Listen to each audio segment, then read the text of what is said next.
Good morning once again from our weekly markets update. Dominique and Nour are here. We're here to update you about the latest news and whatever has been happening in the past week. So we can discuss as well the future events of next week and the things that you need to focus on.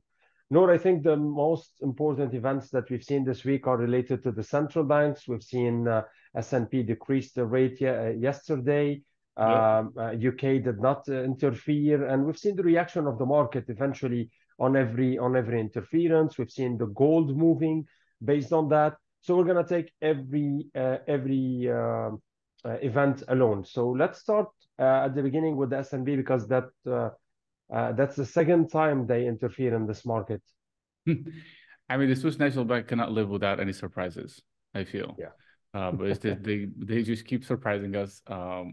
Yesterday, I think out of 90 economists surveyed by Bloomberg, I think there was only 13 that called for a possible rate cut. I mean, it is kind of surprising, but at the same time, it's also obvious considering the central bank the history of surprises. But yes, they did decrease rates by 25 basis points. This is basically after the inflation has been cooling down in Switzerland quite fairly a lot recently.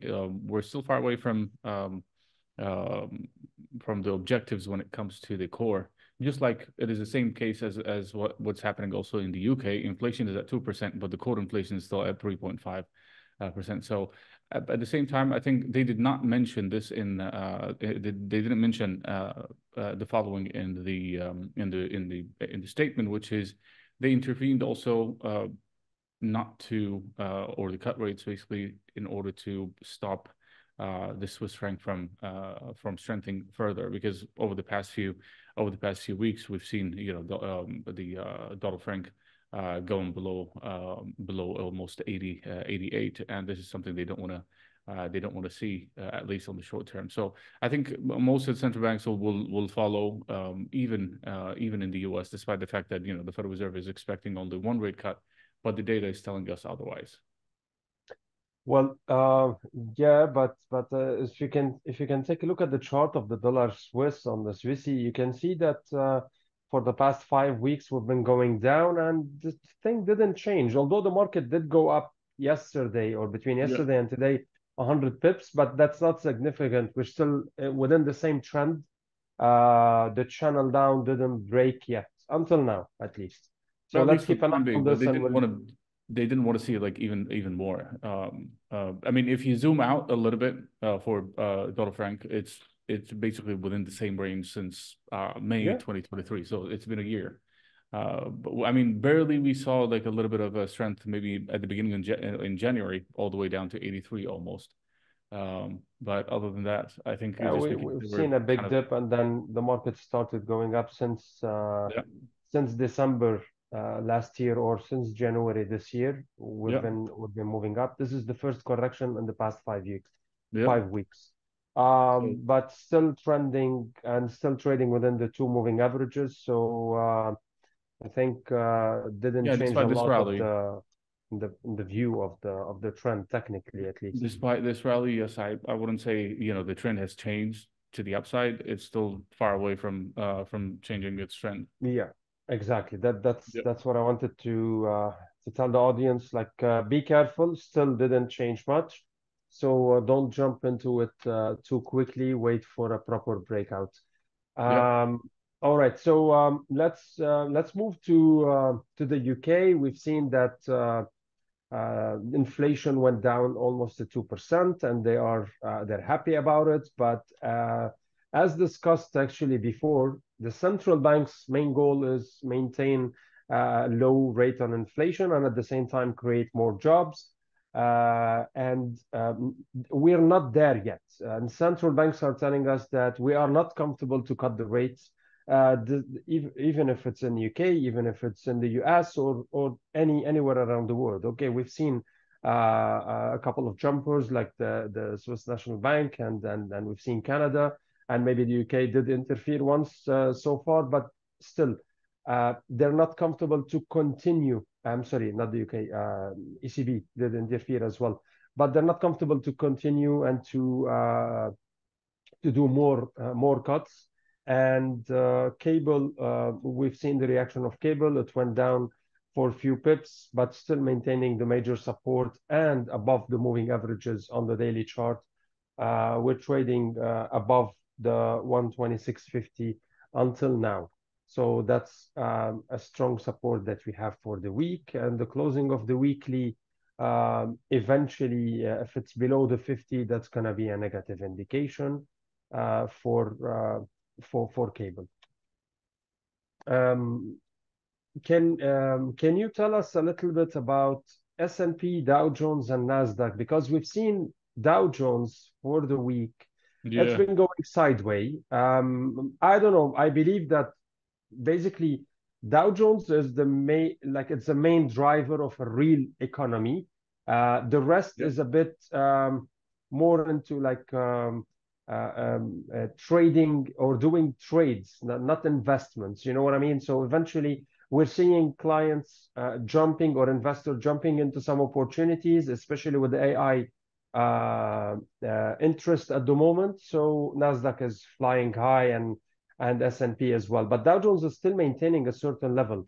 Do you agree with this? What's the reason for that, in your opinion? I mean, currently, don't forget, I mean, S&P is a 500, almost 500 companies. So Dow Jones is about like 30. But at the same time, I mean, recently, at least for the past few days, or especially if you look at what happened yesterday, Nasdaq is down about almost 0.8%.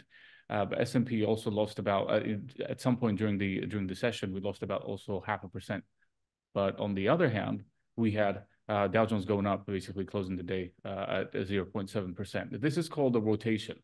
Rotation means like basically flows are going somewhere out. Yeah. So it's going out of from some sectors and going back into another, and that's basically what happened during last session or the past few sessions. And yesterday's move, let's say in Nasdaq, was led by Nvidia. We saw like a huge. I mean, it was a kind of a notable downside, but this is to be expected after the recent rally. So still, the market is basically doing better when it comes to all the news that's coming out. But there's the most important thing now is that the market expectations and the market reaction is going to be different, because now when data from the US comes in negative, this is not going to be something positive for equities, unlike how we used to see like over the past few weeks or over the past few months, because more negative data is going to basically put more pressure on the Federal Reserve to cut rates. But at the same time, it is mostly showing that these data is basically giving us a little bit of signs that a recession might be actually ahead of us. Exactly. So in the past, it was about the Federal Reserve is going to start cutting rates. But at the same time now, yes, they'll cut rates, but there's fears of a recession, and markets will always start cutting or start pricing in such events in advance. So that's why the impact of the economic releases going forward is going to be different than before. So I wouldn't be basically, if you're telling me if I'm going to be buying any whether S&P, Nasdaq, and Dow Jones, definitely not at these levels, because we're at record high. I would love to see at least a correction, and I don't think so. The correction is that far away from here. But this trend is still up until now. So we don't need to fight it as well. Maybe we can find a better opportunity. All right. So we still have almost 1 minute. Let's discuss a little bit about gold. We can see gold taking advantage of the situation in the region in Middle East, the geopolitical tension. We can see it as well reacting to the meeting between Kim and Putin. There's a lot of actions happening, and this is giving some positivity for the gold. Definitely, despite the fact that as well, if we take a look at the dollar index as well, the movement of the dollar index as well fueled the gold going up. So we reached 2,365 yesterday, and now we're doing a small correction on gold. We broke basically the trend line and the triangle that we were trading in. and that we were discussing basically beginning of the week, that it's narrowing, and then we need to wait for the breakout to take advantage in a much faster, and this is what usually the traders are looking for. So here you are, within the same week, we got at least, I don't know, $30, a minimum of $30 movement, which is an easy $30. So it was a good trade. And regarding the flow of money, there is a flow as well getting out of cryptocurrencies and jumping into stocks and FX as well, Bitcoin basically from the continued. market. Bitcoin continued the downside all the way back towards 64,000. This is not a great a great looking shape chart when it comes to Bitcoin, but for gold it is much better than at least since the beginning of the week. And there's a lot of people were looking at the a potential head and shoulder on gold at the beginning of the week, but it looks like it's going to be invalidated, and this is only if we get basically another weekly close, and most probably, or it's better if we see a weekly close above the 2,375. That would invalidate the head and shoulder on gold, and it would be even more bullish than bearish on the daily chart at least.